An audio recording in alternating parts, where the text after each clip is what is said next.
আল্লাহ পাক দুই ধরনের জান্নাত বানাইছেন। একটা হলো মিনি জান্নাত আর একটা হলো আসল জান্নাত। মিনি জান্নাতটা দুনিয়ার বুকে পাওয়া যায় চেষ্টা করলে, আর আখিরাতের জান্নাত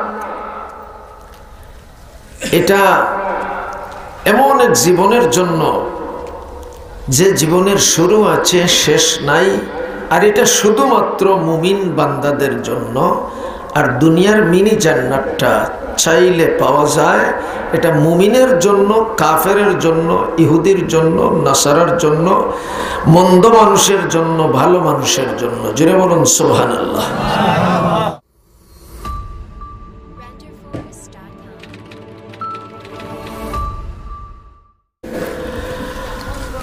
আর আমি আপনাদের সামনে খুব বেশি লম্বা চড়া কথা বলবো না, খুব কম সময়ের ভিতরে অনেক বেশি কথা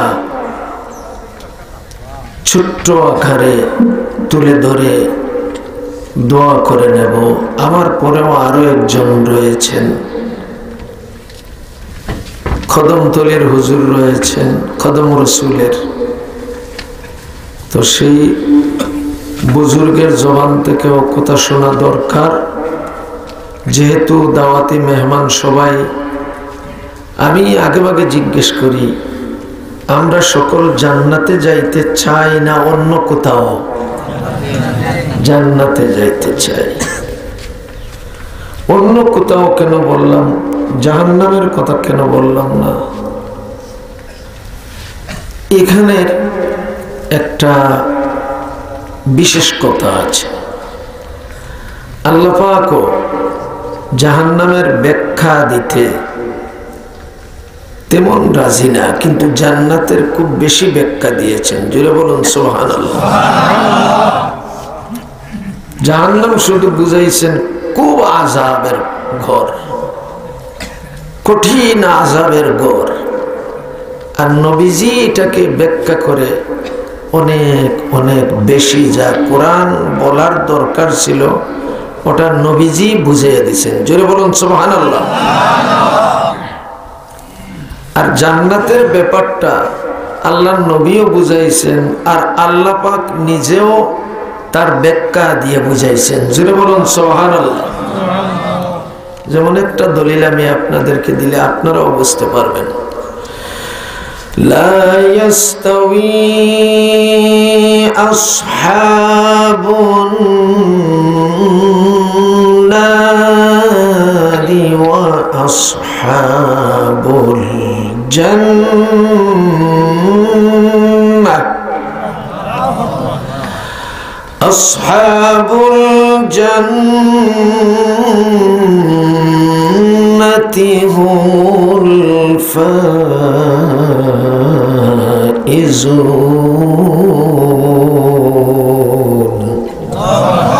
এখানে আল্লাহ পাক বললেন মানুষ দুই গ্রুপে বিভক্ত হয়ে যাবে, এক গ্রুপ জাহান্নামী আর এক গ্রুপ জান্নাতি।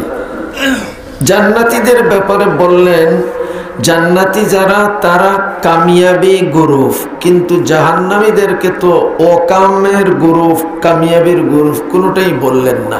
বোঝা গেল আমার আল্লাহ জান্নাতের দিকে বেশি অগ্রসর, জাহান্নামকে পিছনে রেখে। জোরে বলুন আল্লাহু আকবার। তিনি মানুষকে আশা বেশি দেন, নিরাশা করেনি না। কে করেন? আল্লাহ মানুষকে আশা দেন বেশি।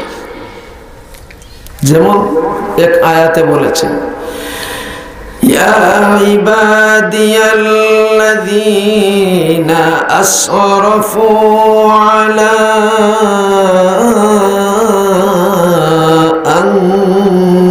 আনফুসিহিম লা তাকনাতু মির রাহমাতিল্লাহ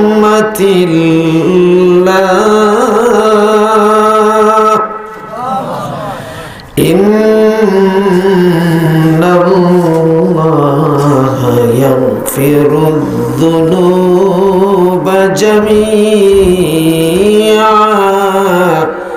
ইন্নাহু হুয়াল গফুরুর রহিম। আল্লাহ বলেন, হে আমার বান্দা সমূহ, বান্দার মধ্যে তো কত গুনাহগার আছে, চোর আছে, বাটফার আছে, খুনি আছে, মদকুর আছে, সুদকুর আছে। সবাইকে আল্লাহ পাক আমভাবে একবারে মুফতি সাহেবকে, শাইখুল হাদিস সাহেবকে, কারি সাহেবকে, হাফেজ সাহেবকে, মাওলানা সাহেবকে, পাবলিককে, দোকানদারকে, চাষি ভাইকে, সবাইকে সমানভাবে বলছেন, ইয়া ইবাদিয়াল্লাযীনা আসরাফু, হে আমার বান্দা বান্দিগণ, তোমরা গুনাহ করিয়া আমি আল্লাহর রহমত থেকে নিরাশ হইয়া যাইও না। আমি আল্লাহর উপরে ভরসা রাখো আর তাওবা করো, আমি আল্লাহ সব গুনাহ মাফ করে দেব। এখানে তো মুফতি সাহেবকে পৃথক করলেন না, গুনাহগার কেউ পৃথক করলেন না, যে ইয়া আইয়ুহাল মুজরিমুন এই কথা বলেন নাই। ইয়া ইবাদিয়াল্লাযীনা আসরাফু, ইবাদ শব্দ বলেছেন, ইবাদের ভিতরে মুফতি সাহেব, শাইখুল হাদিস সাহেব, পীর সাহেব, বড় বুজুর্গ সাহেব সকল ঢুকে গেছে। অর্থাৎ আল্লাহ পাকের কুদরতের দিলটা বড় নরম। জোরে বলুন সুবহানাল্লাহ।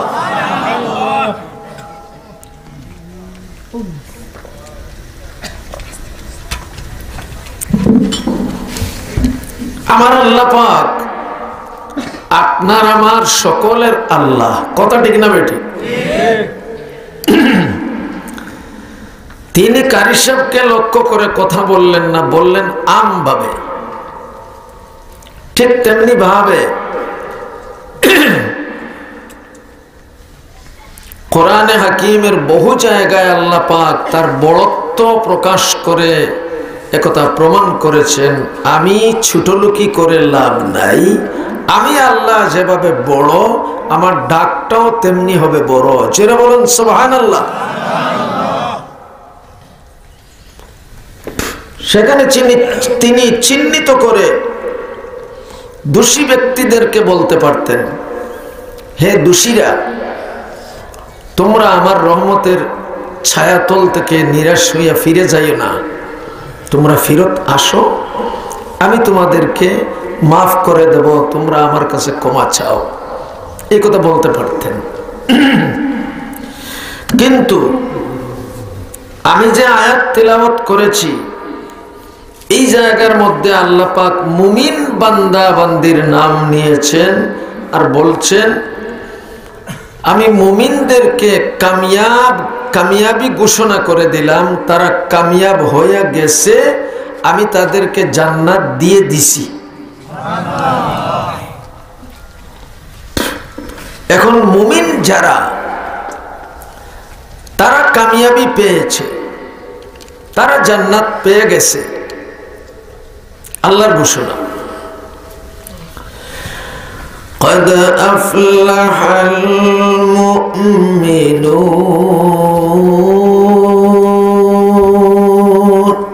আল্লাহ বলছেন মুমিন যারা, তাদেরকে আমি আল্লাহ জান্নাত দিয়ে দিছি। আফলাহাল মুমিনুন মানে তারা কামিয়াব হইয়া গেছে। হুজুর কথাটা বুঝছি না, আমি বুঝাইয়া দিতেছি। পানির গ্লাস আমার হাতে, এখনো খাই নাই, কিন্তু আল্লাহ পাক বলছেন পানি খাওয়া হইয়া গেছে। অর্থাৎ আল্লাহ জান্নাত দিয়ে দিছেন। জান্নাতটা তো আপনি আমি পাইলাম না, কারণ মৃত্যু না হলে তো জান্নাত পাওয়া যাবে না। খুব ভালো করে কথাগুলো শুনবেন, কম সময়ে। আমি বলবো না, আল্লাহর দাবি ঠিকই আছে। আল্লাহ পাক দুই ধরনের জান্নাত বানাইছেন, একটা হলো মিনি জান্নাত আর একটা হলো আসল জান্নাত। মিনি জান্নাতটা দুনিয়ার বুকে পাওয়া যায় চেষ্টা করলে, আর আখিরাতের জান্নাত এটা এমন এক জীবনের জন্য যে জীবনের শুরু আছে শেষ নাই, আর এটা শুধুমাত্র মুমিন বান্দাদের জন্য। আর দুনিয়ার মিনি জান্নাতটা চাইলে পাওয়া যায়, এটা মুমিনের জন্য, কাফেরের জন্য, ইহুদির জন্য, নাসারার জন্য, মন্দ মানুষের জন্য, ভালো মানুষের জন্য। জোরে বলুন সুবহানাল্লাহ। আমি দলিল দিচ্ছি, আল্লাহর নবী বলেন,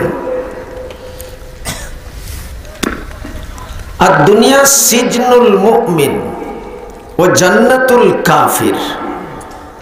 খুব ভালো করে খেয়াল করবেন, আল্লাহর নবী সরাসরি জান্নাত শব্দটা ব্যবহার করেছেন, যে মুমিনের জন্য দুনিয়াটা হলো কয়েদখানা, জেলখানা, তার ইচ্ছা পূরণের জায়গা না। সে চাইলেই ঘুমাইতে পারবে না, সে চাইলেই জাগিয়ে থাকতে পারবে না, সে চাইলেই যা কিছু খাওয়ার খাইতে পারবে না। কারণ ওখানে আল্লাহ পাক কিছু ধরাবান্ধা জিনিস দিয়েছেন, এটা আল্লাহর চাহিদা মেটানোর জন্য। নবীজি এটার ব্যাখ্যা দিয়ে গেছেন, নবী যা করছেন তা করতে পারবেন, নবী যা করেন নাই তা করতে পারবেন না। তাহলে এখানে আপনার ইচ্ছা পূরণ করতে পারলেন না কিছু জিনিসে, আর কিছু জিনিসে আপনি পারলেন, এটা স্বাধীনতা দেয়া হলো না। এই জন্য তাদের জন্য এই দুনিয়াটা একটু কষ্টের জায়গা। কিন্তু হিন্দু, বৌদ্ধ, খ্রিস্টান, নাসারা, ইহুদ, কুলি, মালি, তাদের জন্য এরকমের বাক বিচারের কোনো দরকার নাই। তারা সাপও খায়, শামুকও খায়, হ্যাঁ, ভালো খায়, মন্দ খায়, সব কিছু তাদের জন্য হালাল মনে করে। আসলে এটা আল্লাহ পাকের পক্ষ থেকে হারাম ঘোষণা করা হয়েছে, সেটিকেও তারা হালাল মনে করে। আর যেটিকে হালাল মনে করা হয়েছে এরকমের কিছু জিনিসকে তারা হারাম মনে করে। কথাটা কিনা বেঠিক? ব্যাখ্যা দিতে গেলে অনেক দেরি হয়ে যাবে, আমি সেদিকে যাচ্ছি না। অন্যদিন ব্যাখ্যা ইনশাআল্লাহ আল্লাহ যদি সুযোগ করে দেন তাহলে দেয়া হবে। আজকে আমি আপনাদের সামনে খুব গুলমুল ভাবে কিছু কথা বলতে চাই। আপনাদেরকে জিজ্ঞেস করছিলাম জান্নাতে কারা যাইতে চান, আপনারা বলছেন আমরা যাইতে চাই। অবশ্যই জাহান্নামে যাওয়ার জন্য কেউ বলবেন না, কারণ জাহান্নাম শোনা মাত্রই একটা ভয় আর আতঙ্ক কাজ করে অন্তরে। কথা ঠিক না বেঠিক?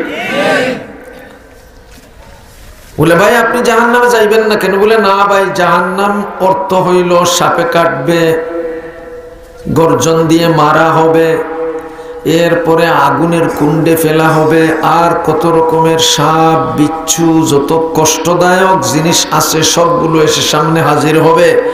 আর কষ্ট স্বীকার করতে করতে আগুনে পুড়ে ছাই হয়ে কয়লা হয়ে যেতে হবে। এই জন্য জাহান্নামে যাইতে চাই না। আচ্ছা, জাহান্নামে যাইতে চাই না, জান্নাতে যাইতে চাই। আমি ভুখা থাকতে পারবো না, আরামে খেয়ে দিয়ে বেঁচে থাকতে চাই। এই কথাটা যদি আমি বলি যে আমি খেয়ে দিয়ে বেঁচে থাকতে চাই আরামের সঙ্গে, তাহলে বলেন তো হাত পা গুটাইয়ে বসে থাকলে আরামের খাওয়ার জুটানো যাবে না একটু কষ্ট করা লাগবে? বলেন, একটু কষ্ট করা লাগবে। কি বলে? দোকানের কেশের সামনে বসতে হবে, জমিনের আয় সুন্দর করে রেখে এর ভিতরে চাষ করার চিন্তা করতে হবে। আইল ঠেলে দিয়ে নয়, আরেকজনের আইল ভেঙ্গে দিয়ে নয়, নিজের আইলটাকে ঠিক রেখে ওই ভিতরের জায়গায় সুন্দর করে চাষাবাদ করতে পারলে সেখানে যে ধানের গাছ উঠবে সেখান থেকে আমি ধান পাবো, চাউল পাবো, এরপরে ভাত হবে, কমপক্ষে ভাতটাকে আমি খাইতে পারবো, আমার পেটের খিদাটা দূর হবে। কথা ঠিক না বেঠিক? হাত পা গুটিয়ে যদি বলি আমি ভাত খাবো, ভাত খাবো, ভাত খাবো, ভাত আমার সামনে প্লেটে রয়েছে, আমি যদি হাত দিয়ে না মেখে মুখের কাছে যদি না দেই, হা না করি, তাহলে ভিতরে যাবে নি? যাবে না।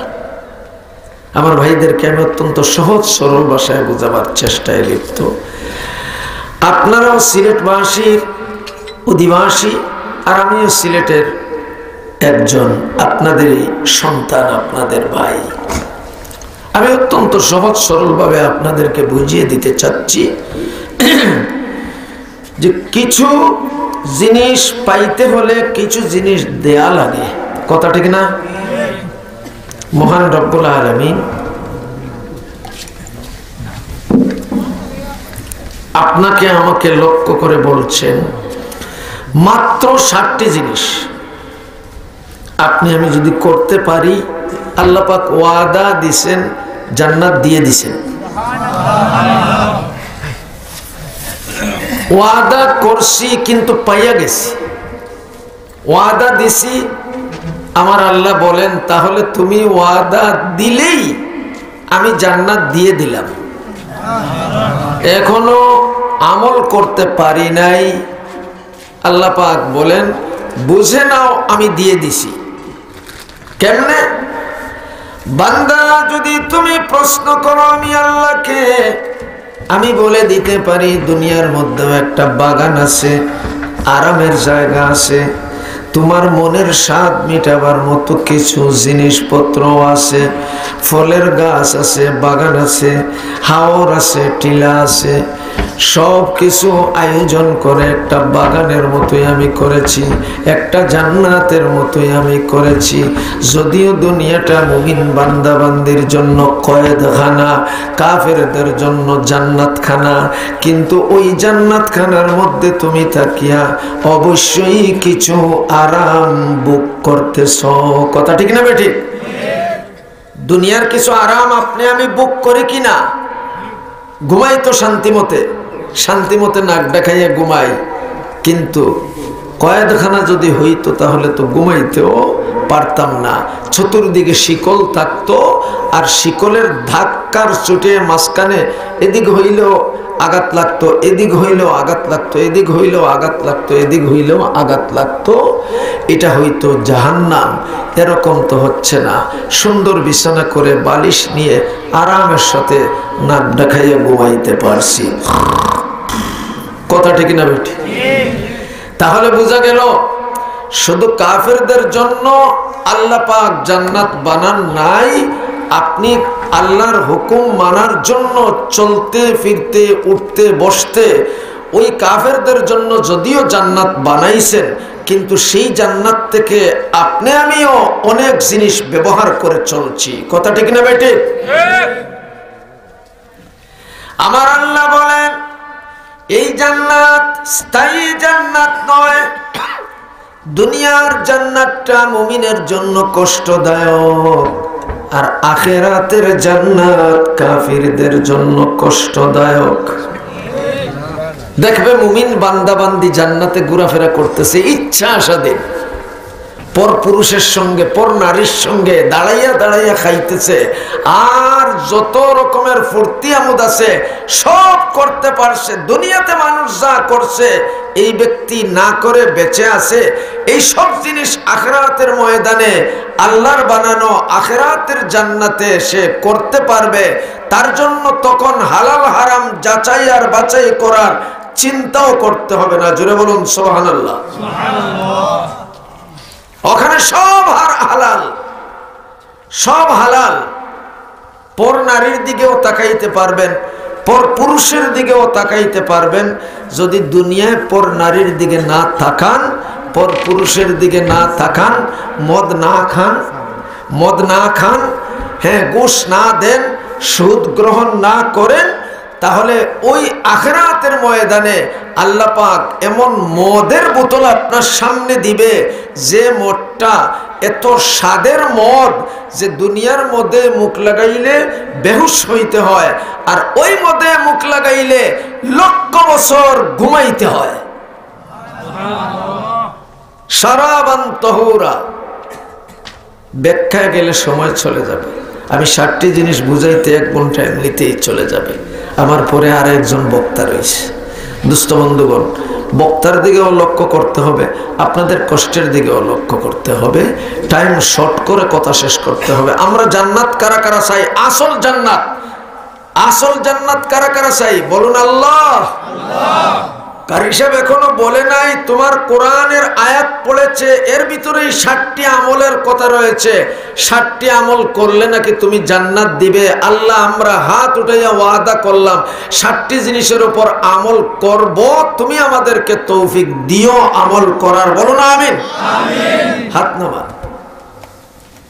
আপনারা হাত তুলিয়া ওয়াদা করেছেন, ফটো উঠে গেছে, ফেরেশতারা ভিডিও করে ফেলেছেন, আর এই ভিডিওটা কিয়ামতের দিনে ছাড়িয়ে দেয়া হবে। তখন দেখা যাবে এখানে আব্দুল্লাহ নামের এক ব্যক্তি, আব্দুর রহিম নামের এক ব্যক্তি হাত উঠাইছে আর ওয়াদা করছে 60টি আমল করবে, কিন্তু জলসা থেকে বাড়িতে যাওয়ার আগে দুনিয়া ছাড়িয়ে চলিয়া গেছে, একটার উপরেও আমল করার সময় পায় নাই। এ বেচারা আবার জান্নাতে চলে যাবে। তো ফেরেশতারা বলবে আল্লাহ শুধু হাত তুলিয়া ওয়াদা করছে, সে করতে পারে নাই।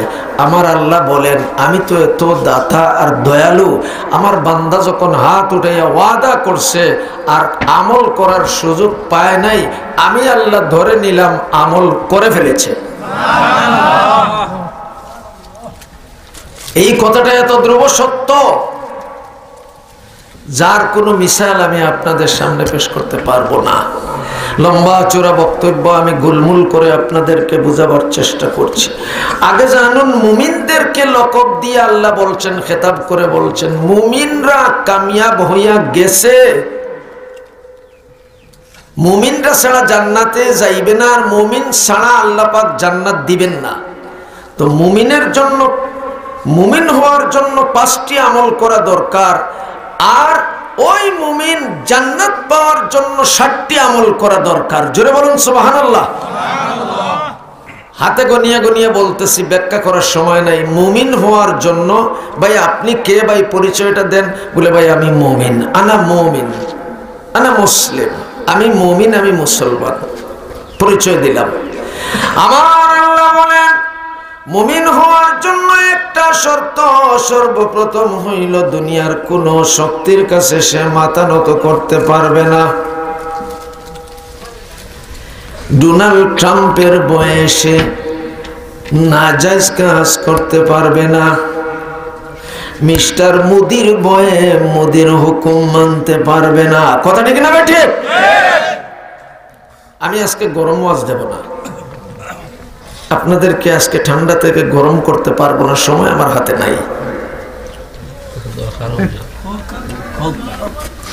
মিস্টার মোদি যে হুকুমগুলো করতেছে, এই হুকুমগুলো প্রত্যাখ্যান করার জন্য বাংলার জমিনে এরকম ওয়াজ করা আমি মনে করি কতটুকু বৈধ হচ্ছে জানি না। তবে মোদির বিরুদ্ধে আচরণ করার জন্য মুসলমানদেরকে গড়ে তোলা এরকম ওয়াজ দরকার আছে। কথা ঠিক না বেঠে? আল মুসলিমু কা জাসাদিন ওয়াহিদিন ইশতাকা আইনুহু ইশতাকা কুল্লু। আল্লাহর নবী বলেন মুসলমান আমেরিকান মুসলমান হইতে পারে, চায়নার মুসলমান হইতে পারে, ব্রিটেনের মুসলমান হইতে পারে, বাংলাদেশের হইতে পারে, কালো হইতে পারে, সাদা হইতে পারে, ছোট হইতে পারে, বড় হইতে পারে, মেয়ে হইতে পারে, পুরুষ হইতে পারে, যে কালেমা পড়েছে, এক আল্লাহর প্রতি বিশ্বাস জন্মাইছে, সে যদি চীন দেশে আঘাত পায়, বাংলাদেশের আলেম উলামার মাথায় ব্যথা দরকার আছে। কথা ঠিক না বেঠে? আজ ইন্ডিয়ার মুসলমান আক্রান্ত, কারি সাহেবের কোন ফিলিংস আছে? এই জন্য আমি বলছি আনা মুনাফিক, আনা মুনাফিক, আনা মুনাফিক, আমি মুনাফিক। আমাকে আপনারা তো ওয়াইজ মনে করছেন, কিন্তু আমি আমার থেকে চিন্তা করে দেখছি আমি মুনাফিক ছাড়া কিছুই না। কারণ আজ যদি আবু বকর সিদ্দিক থাকতেন, ওমর ফারুক থাকতেন, আলী হায়দার থাকতেন, হযরতে ওসমান থাকতেন, তরবারি হাতে নিয়ে মোদির মাথা উড়াইয়া দিতেন।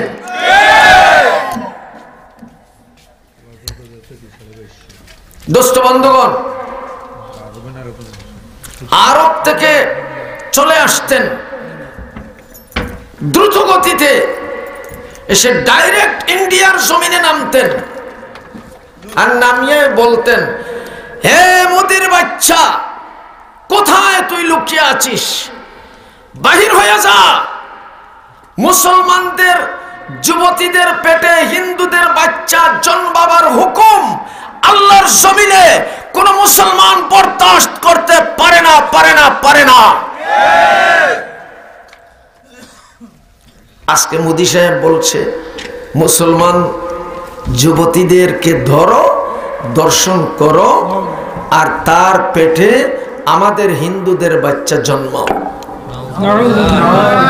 মুসলমানের বাচ্চাকে বন্দুক দিয়ে গুলি করে হত্যা করা হচ্ছে। মুসলমান বড় বড় মুসলমান মেয়ে পুরুষদেরকে একখানে করে আগুন জ্বালিয়ে মারিয়ে দেয়া হচ্ছে। কারণ একটাই, তাদের মূর্তির পূজা করছে না, এক রবকে আল্লাহ স্বীকার করছে। এই জন্য এই কথাগুলো আপনাদের কানে আসছেনি কোনো খবরের মাধ্যমে, না কারি সাহেবের জমান থেকে নতুন করে শুনছেন? আসছে, কিন্তু আসার পরে তো আপনিও বসে আছেন আর কারি সাহেব সুন্দর করে ওয়াজ করতেছে। তাহলে কারি সাহেবটা মুনাফিক না মুসলমান? আপনারা বলবেন তো মুসলমান, একজন ভালো ওয়াইজ। আমি বলবো না মুনাফিক। আমার নবীর সাহাবী আল্লাহর নবীর কথা শুনে বাড়িতে গেছেন, গিয়ে দুনিয়াদারি কাজে ব্যস্ত হইয়া গেছেন। নবীর সুন্নতের খিলাফ করেন নাই। আজানের সঙ্গে সঙ্গে মসজিদে আসার কথা ছিল, 5 মিনিট আজানের পরে আসছেন, আসিয়া বলতেছেন আনা মুনাফিক, আনা মুনাফিক, আনা মুনাফিক। সাহাবায়ে কেরাম বলেন, হে রাসূলের সাহাবী, তুমি কেমনে মুনাফিক হইলে? বলে আজান শোনা মাত্রই সকল কাজ পিছনে রেখে দৌড় দিয়ে মসজিদে আসার কথা ছিল, কিন্তু আজান হচ্ছে আমি তো পানি পান করতেছি, আজান হচ্ছে আমি তো চাষের কাজ করতেছি, আজান হচ্ছে আমি তো দোকানের কেশের সামনে বসিয়া 10 মিনিট দেরি করে আসছি, তাহলে মুনাফিক হইলাম না তে কি? আল্লাহু আকবার। সাহাবাদের চিন্তাধারা কোথায় আর কারি সাহেবের চিন্তাধারা কোথায়? দোস্ত বন্ধুগণ, আমি সেই দিকে যদি যাই 3 ঘন্টা নিয়ে টান দিবে। আমি আজকে যাচ্ছি না, শুধু একটু ইঙ্গিত দিলাম বর্তমান দুনিয়ার অবস্থাটা খুব খারাপ। এই জন্য নবীজির সুন্নত 2 ভাগে বিভক্ত হইয়া গেছে। একটা সুন্নত হইল এই যা করতেছি এইটা, নামাজ আদায় করা, রোজা আদায় করা, হজ আদায় করা, যাকাত আদায় করা, আর হালালকে হালাল মেনে চলা, হারামকে হারাম মেনে তা না করা, এইভাবে ঠান্ডা ঠান্ডা শান্তির সঙ্গে। আর আরেকটি দিক হলো আমার নবীজির মাক্কি জিন্দেগির 13 বছরের আমল সহ মদিনাতুল মুনাওয়ারায় হিজরত করার পরে 10টি বছরের আমল। জোরে বলুন সুবহানাল্লাহ। সারা দুনিয়ার মানুষ 13 বছরের সুন্নত নিয়ে পাগল, কিন্তু 10 বছরের সুন্নত পালন করার জন্য গুটি কয়েকজন মুসলমান নর নারী ছাড়া আর কেউ পালন করার কথাও বলে না, ইচ্ছাও রাখে না। যদি কেউ কথা বলে তাকে সন্ত্রাসের আক্কা দিয়ে ওইভাবে গালিগুলোজ করে, সেখান থেকে তাকে ধরে বান্ধিয়া জেলখানা পর্যন্ত দেয়া হয় এবং বলা হয় সে সন্ত্রাসী কথা বলছে। অথচ আমি আয়াত বলবো, আয়াতটা হলো আমার নবী যুদ্ধের ময়দানে সাহাবায়ে কেরাম সঙ্গে যুদ্ধ হয়েছে, অতর্কিত হামলার কারণে আমার নবীর সাহাবারা ডানে বামে সামনে পিছনে নবীজিকে মোটামুটি দূর থেকে ঘেরাও করে রাখছেন, হেফাজত করে রাখছেন, দুশমনকে আসার সুযোগ দিচ্ছেন না। নবীজি চিন্তায় পড়ে গেলেন, আমি কি করব? আমার আল্লাহ এমন সেগা প্রয়োগ করলেন, এমন শব্দ প্রয়োগ করলেন, সবাইকে বোঝাবার জন্য নয়, শুধু নবী তার দায়িত্ব পালনের জন্য তাকে বুঝালেন। জোরে বলুন সুবহানাল্লাহ।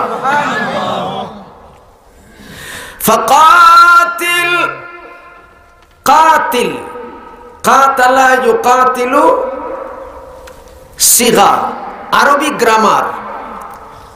কাতিল একজন, মারনেওয়ালা একজন, ডান্ডা দেনেওয়ালা একজন, আঘাত করনেওয়ালা একজনকে বুঝায়। জোরে বলুন সুবহানাল্লাহ। দেখেন আমার দিকে লক্ষ্য করুন। ফাকাতিল ফি সাবিলিল্লাহ, আমার দিকে লা তুকাল্লাফু ইল্লা নাফসাকা ওয়া হাররিজিল মুমিনিনা আলাল কিতাল।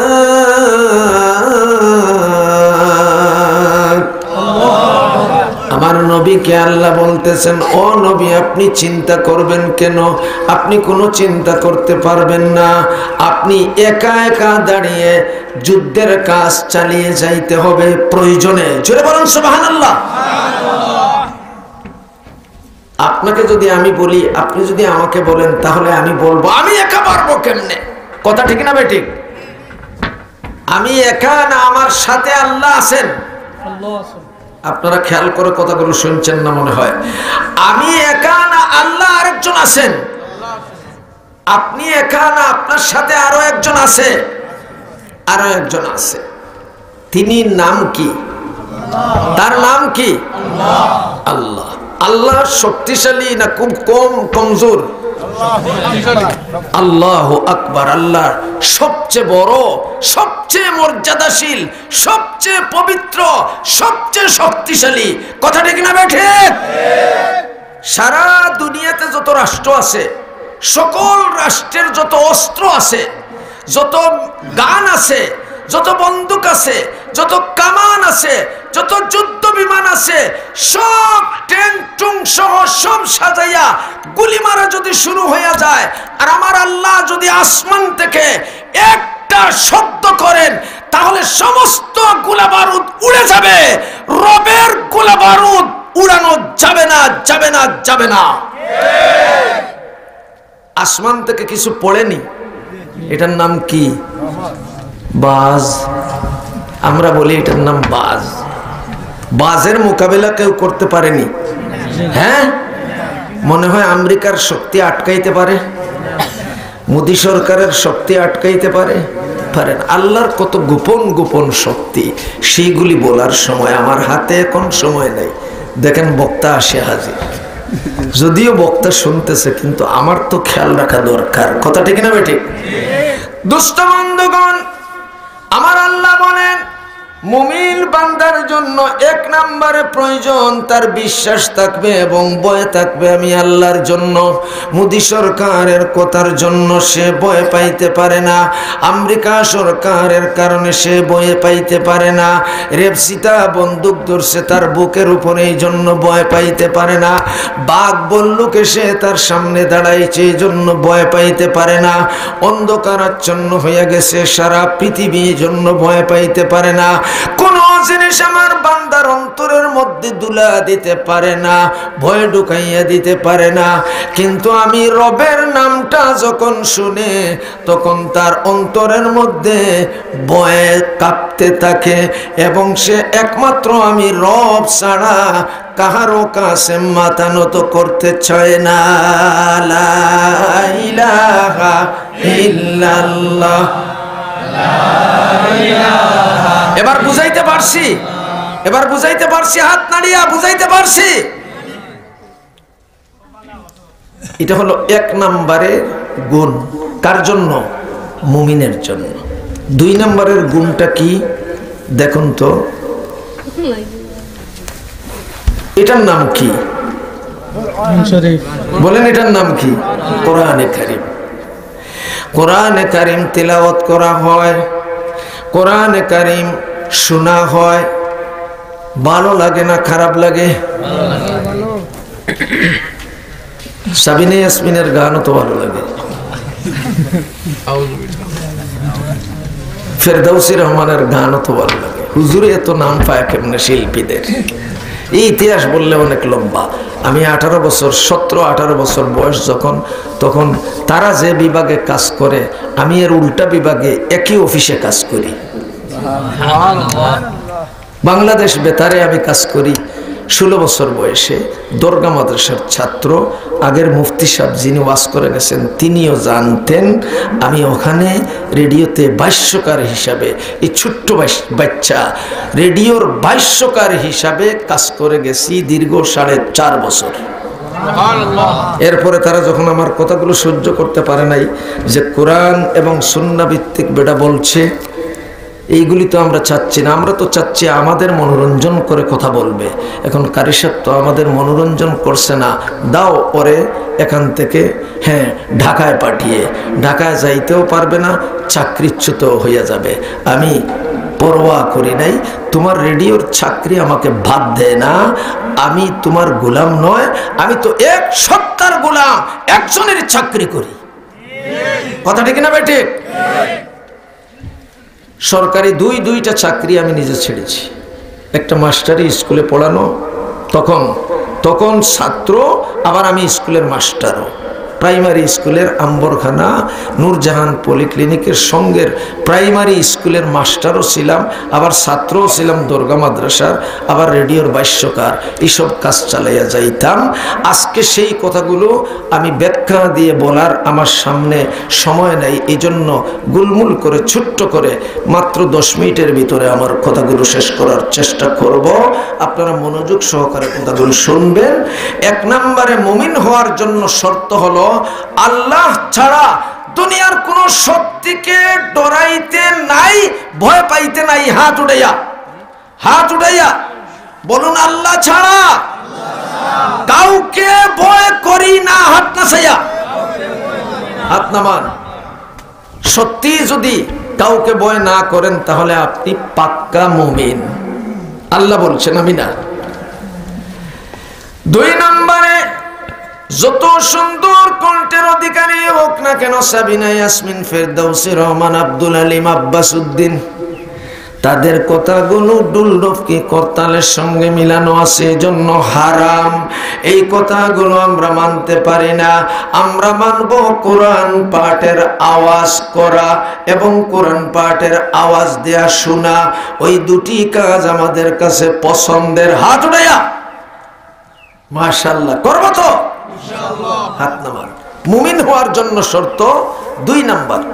3 নাম্বার, মুমিন হওয়ার জন্য শর্ত হইল পানি আছে ডুবাইবার কাজ করে, আগুন আছে জ্বালাইবার কাজ করে, সাপ আছে দংশন করার কাজ করে, বাঘ আছে গিলে ফেলার কাজ করে। কিন্তু আমার রবের উপরে আমার এত বিশ্বাস যে বাঘ আমার সামনে আসলেও কোনো ক্ষতির কারণ হতে পারে না, সাপ দংশন করলেও আমার কোনো ক্ষতির কারণ হতে পারে না। পানির উপরে আমি দাঁড়াইয়া যাইতে পারি, পানি আমাকে ডুবাইতে পারে না। আগুন জ্বালাইবার কাজ করে কিন্তু আমাকে জ্বালাইতে পারে না। হাত উঠাইয়া আল্লাহ 3টা জিনিস বলছেন এই জায়গায়, আর বাকি 2টা জিনিস আছে মুমিন হওয়ার জন্য। পানি ডুবাইতে পারে না, শাহজালালকে ডুবায় নাই, মুসা আলাইহিস সালামকে ডুবায় নাই, আগুন জ্বালাইতে পারে নাই, হযরত ইব্রাহিম আলাইহিস সালামকে আর জ্বালাইতে পারে নাই। বৌদ্ধদের সঙ্গে ইহুদিদের সঙ্গে সেই বহস করতে গিয়ে একটা মুসলমান কোরআনের কপি নিয়ে আগুনের কুণ্ডে ডাইরেক্ট পড়ে গেছে। কোরআনও বাজছে, মুমিনও বাজছে, আগুন নিভে গেছে। ব্যাখ্যা দেওয়ার সময় নেই, ব্যাখ্যা দিলে শুধু এই মুমিনের ব্যাখ্যা দিলে 1 ঘন্টা যাবে। কেন এই সূত্রপাত হইল এটা লম্বা ইতিহাস, আমি গুলমুল করে বললাম। তাহলে মুমিন কোরআনের সাথে যদি থাকে আগুনের কুণ্ডে পড়ে যেতে পারে, কোরআনের কপিরও কোনো ক্ষতি হবে না, মুসলমানের একটা পশমও জ্বলবে না। দেখি এরকমের বিশ্বাসী কারা আছে? তো বিশ্বাস। হাত নামান। মাশাআল্লাহ।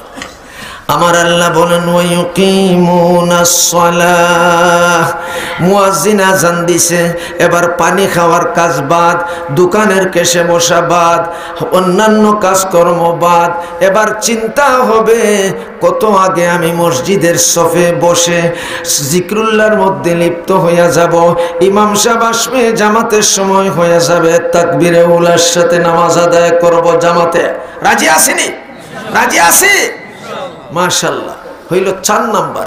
5 নাম্বার হইল আমার ব্যাংকে টাকা আছে, পকেটেও পয়সা আছে, জমিতেও দান আছে, গরু মহিষ ইত্যাদি আছে, ওইগুলো হিসাব করে করে শুধুমাত্র আমি খাবো আর আমার বউকে খাওয়াবো, আমার মা বাবাকে ছেলে সন্তানকে খাওয়াবো তা না, বরং আমার পার্শ্বে গরিব দুঃখী অসহায় যারা আছে, মজলুম আছে, এতিম আছে, মাদ্রাসা আছে, মসজিদ আছে, তাফসির কমিটি আছে, আমি প্রত্যেক জায়গায় সাহায্য করে যাব।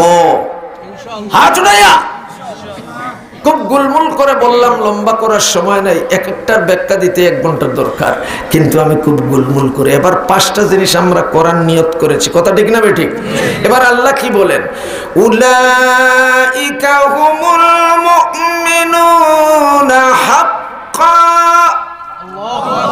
আমি আল্লাহ ঘোষণা দিলাম এই 5 জিনিস করার জন্য যারা ত্যাগ স্বীকার করে হাত উঠাইল এবং কথা দিল, ওয়াদা দিল, আমি আল্লাহ তাদেরকে শুধু মুমিন বলবো না, তারা হলো খাঁটি মুমিন। আল্লাহু আকবার। তারা শুধু মুমিন নয়, তারা কি? খাঁটি মুমিন। ওদেরকে বলে দাও তারা আমার কাছে 2টি জিনিস পাবে।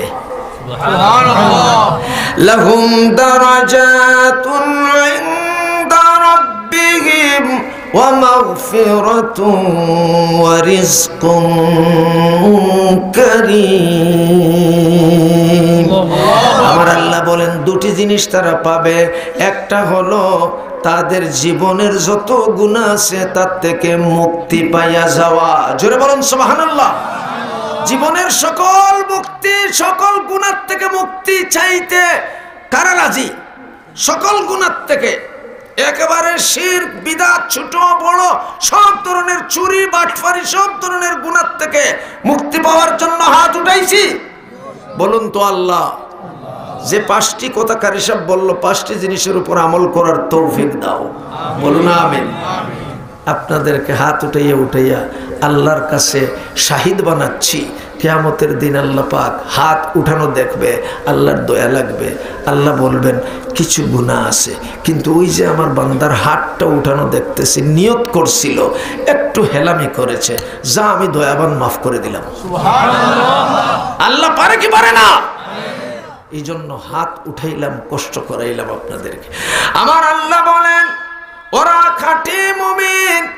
আর ওদের 2টা জিনিস আমি আল্লাহর কাছে পাওনা হইয়া গেল। একটা হইল সমস্ত গুনাহ থেকে মুক্তি পাওয়া, আর আরেকটা হইল ইহ পরকালে যত রিজেকের দরকার সম্পূর্ণ রিজেকের জিম্মাদার আমি আল্লাহ হইয়া যাওয়া। লা ইলাহা ইল্লাল্লাহ, লা ইলাহা। এবার এদেরকে নিয়ে কথা, হাতে নিয়ে 60টা কথা বলবো, এরপরে আমার কথা শেষ। ব্যাখ্যা দিলে কমপক্ষে 3 ঘন্টার দরকার, আগেই বলছি। আল্লাহ এবার ওই মুমিন, এই 5টি আমল যা বলছিলাম এটা করতে পারলে আমরা মুমিন হইলাম। এবার আল্লাহ মুমিনদেরকে বলতেছেন قد أفلح المؤمنون।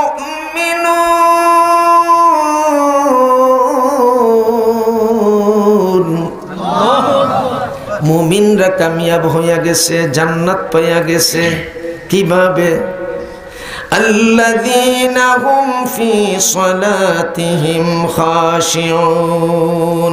যারা হুজুরের ডান্ডার বয়ে নামাজ আদায় করে না, মা বাবার গালিগলজের কারণে নামাজ আদায় করে না, এলাকাবাসীকে দেখাবার জন্য নামাজ আদায় করে না। খুব খেয়াল করুন, ওরা এমনিতেই নামাজ আদায় করে না, বরং নামাজের প্রস্তুতি যখন নেয় তখন থেকে আমি রবকে ভয় করে করে আমার নবীর সুন্নতের সঙ্গে উযু করে করে প্রত্যেকটা নামাজের রন্দে রন্দে আমার নবীর সুন্নত পালন করে একটা খাঁটি নামাজি হইয়া নামাজ আদায় করে।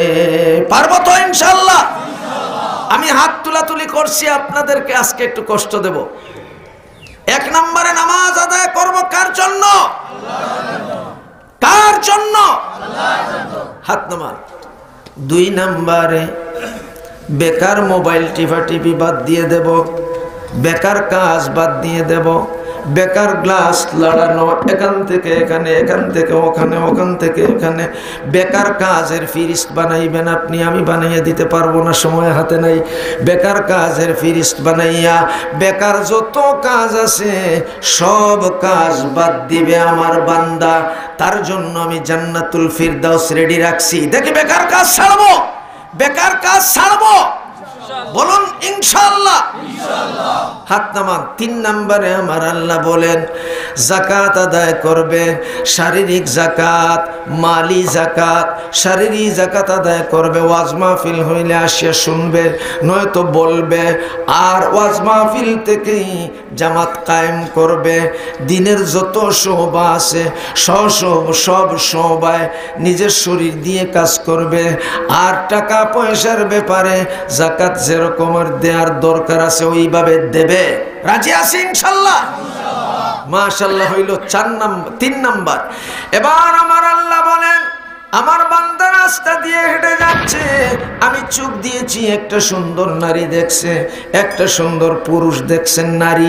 নারী দেখছে পুরুষকে, পুরুষ দেখছেন নারীকে। এবার চিন্তায় পড়ে গেছে মেয়েটাকে পাওয়া দরকার। মেয়ে বলে ছেলেটাকে পাওয়া দরকার। বলেন তো চিন্তা যে করতেছে ব্রেনটা কে দিয়েছে? আমার আল্লাহ বলেন তোমার ব্রেনকে তুমি আটকায়া রাখবে, তোমার চিন্তাকে আটকায়া রাখবে। হাটিয়া পা দিয়ে যাইবে না মেয়ের কাছে, ওই ছেলের কাছে। হাত দিয়ে ধরবে না ওই ছেলেকে, ওই মেয়েকে। চিন্তা করবে না আমার দেয়া মাথা দিয়ে, ব্যবহার করবে না আমার দেয়া কথা, আমার দেয়া মুখ, আমার দেয়া জবান, আমার দেয়া পুরুষত্ব, আমার দেয়া মহিলাত্ব। ওই মহিলাত্বের হেফাজত তুমি করবে। তুমি একজন মহিলা, তোমার পবিত্র থাকা দরকার।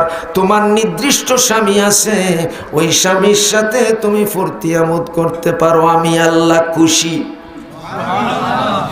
আর তুমি তোমার নির্দিষ্ট জায়গা ছাড়া অপর জায়গায় তুমি যাইতে পারো না, আমি আল্লাহ নারাজ। রাজি আছি? রাজি আছি ইনশাআল্লাহ? হাত এখনো সবগুলো উঠে নাই। মাশাআল্লাহ। হাত থাকবে এর থেকে খালি, পা থাকবে এর থেকে খালি, চোখ থাকবে এর থেকে খালি। আমি বেগানা মহিলা দেখবো না, পুরুষ দেখবো না, হাত দিয়ে ধরবো না, পা দিয়ে হাঁটিয়া যাইব না, জবান আই লাভ ইউ বলে ব্যবহার করব না। কথাটা কিনা বেঠে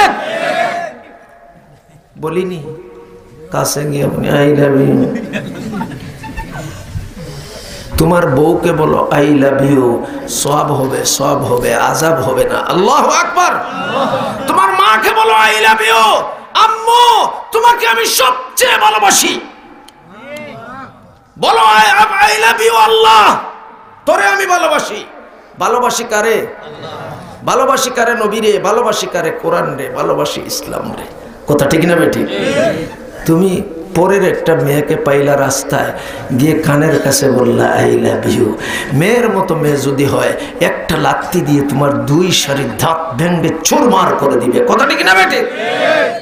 বলবে বেয়াদব কোথাকার, বদমাশ। কথা ঠিক না? ভালো মেয়ে আসেনি আজকাল, খুব কম, খুব কম।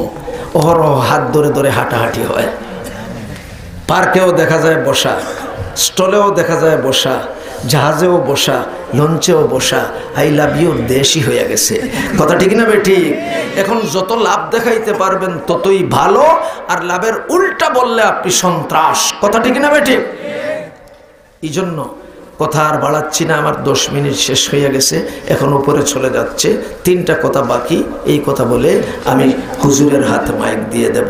ওনার অধিকার লঙ্ঘন করা আমার পক্ষে এটা ঠিক মনে করছি না। ওনার অধিকার আছে মাইকের সামনে এসে কথা বলার। 5 নাম্বার, আল্লাহর রাখা আমানত, বান্দার রাখা আমানত। আল্লাহর রাখা ওয়াদা। 6 নাম্বার বান্দার রাখা ওয়াদা। ওই 2টাকে পালন করব। পিছনের বাকি 4টার সাথে হাত উঠাইয়া মাশাআল্লাহ।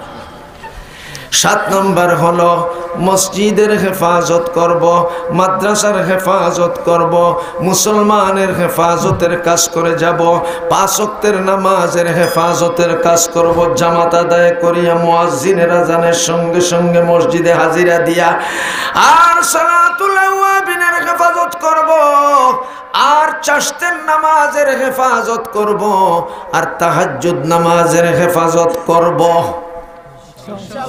করব তো? হাত নামান। মাত্র ফলটা বলার বাকি আছে আমার মুখ দিয়ে। আল্লাহ বলেন, যারা এই 60টি ওয়াদা করলো, 60টা কাজ করবে মুমিন বান্দা হইয়া, আমি আল্লাহ সবচেয়ে বড় জান্নাত তাদেরকে দেব। উলাইকা হুমুল ওয়ারিসুন।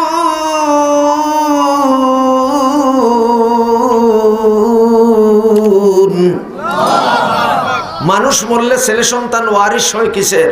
জমিনের ওয়ারিশ হয়, টাকা পয়সার ওয়ারিশ হয়। পকেটে যদি বাবা টাকা রাখকে মরে, 50,000 টাকার বান্ডিল রাখকে মারা গেছে, 2টা ছেলে 25-25 করে বন্টন করে নিয়ে যাবে। কথা ঠিক না বে ঠিক? 2খানে জমিন রাখকে যায়, একখানা নিবে আব্দুল্লাহ, একখানে নিবে আব্দুর রহিম। যদি ব্যাংকে 2 কোটি টাকা রাখিয়া যায়, তাহলে 1 কোটি নিবে আব্দুল্লাহ, আরেক কোটি নিবে আব্দুর রহমান, ভাগাভাগি হয়ে যায়। আমার আল্লাহ বলেন, আমি আমার মুমিন বান্দা বান্দিকে টাকা দেব না, পয়সা দেব না, এমন জান্নাত দেব যে জান্নাত হলো সকল বৃহৎ জান্নাত, সবচেয়ে মর্যাদাশীল জান্নাত, সবচেয়ে আরামদায়ক জান্নাত, আর তার ভিতরে সাজানো আছে 60টি জান্নাত। সবচেয়ে বড় জান্নাতের নাম কি? জান্নাতুল ফিরদাউস। আর সঙ্গে করে রাখা আছে 60টি জান্নাত। 1 নাম্বার জান্নাতে পা দিয়ে 2 number, 3 number, 4 number, 5 number, 6 number, 7 number পর্যন্ত গিয়েও ক্লান্ত হতে পারবেন না। 8 নাম্বার জান্নাত আপনার কপালে লেখা, দেখা যাবে আপনার গন্তব্যস্থল আরো ঊর্ধ্বে। আমার আল্লাহ বলেন, যে জান্নাতগুলোতে আমার বান্দা কদম রাখছে, একবার পা রাখছে, এই জান্নাত তার পদতলে করে দিলাম, আমার বান্দার জন্য আমি করে দিলাম। তাহলে একটা জান্নাতের লোভ দেখাইয়া কয়টা জান্নাত দিছেন? একটা জান্নাতের লোভ দেখাইয়া কয়টা জান্নাত দিলেন আল্লাহ? 8টা। আমার আল্লাহ বলেন, উলাইকা হুমুল ওয়ারিসুন আল্লাযীনা ইয়ারিসুনাল ফিরদাউস হুম ফিহা খালিদুন। এটা কোনো রাজা বাদশার ভবন নয় যে আপনি চিঠি লিখে দরখাস্ত মঞ্জুর করিয়া 1 দিন থাকলেন, 2 দিন থাকলেন, 3 দিনের সময় ঘাড় ধাক্কা দিয়ে বের করে দিল। আমার আল্লাহ বলেন, আমার জান্নাতগুলো আমার বান্দা বান্দির জন্য এমন ক্লিয়ার, এমন ভাবে আমি দিয়ে দিলাম যে সারা জীবন থাকলেও কেউ গেট আউট বলার ক্ষমতা পাবে না। জোরে বলুন সুবহানাল্লাহ। যে জীবনের শুরু আছে, শেষ নাই, আজীবন আল্লাহর জান্নাতে থাকা যাবে। শেষমেশ হাত উঠাইয়া আল্লাহ বলুন, আল্লাহ মুমিন হওয়ার জন্য 5টি শর্ত আমল করার তৌফিক দিও। বলুন আমিন। আর ওই মুমিন বান্দাকে তুমি আল্লাহ জান্নাতুল ফিরদাউস দিবে। এই 60টি আমল করার ভালো করে আমাদেরকে তুমি তৌফিক দান করিও। বলুন আমিন। ওয়া আখিরু দাওয়ানা আলহামদুলিল্লাহ। আসসালামু আলাইকুম ওয়া রাহমাতুল্লাহ।